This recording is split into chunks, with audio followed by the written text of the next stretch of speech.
যাত্রাবাড়ী থানার অটোরিকশা চালক হত্যা মামলায় সাবেক আইসিটি প্রতিমন্ত্রী জুনায়েদ আহমেদ পলককে 4 দিনের রিমান্ডে নেওয়ার অনুমতি দিয়েছে আদালত। সোমবার ঢাকার metropolitan magistrate GM Farhan Ishtiaq শুনানি শেষে এ আদেশ দেন।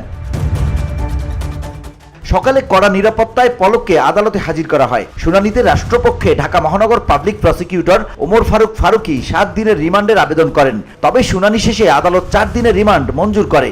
বিচারকের আদেশের পর কাঠগড়ায় দাঁড়িয়ে পলক সবার উদ্দেশ্যে ঈদ মোবারক বলেন।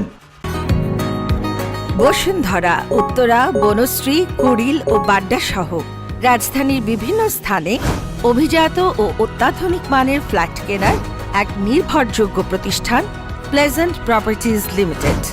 তাই আপনার স্বপ্নের আবাসনের জন্য আজই যোগাযোগ করুন। Pleasant properties limited, where destiny matches eventually.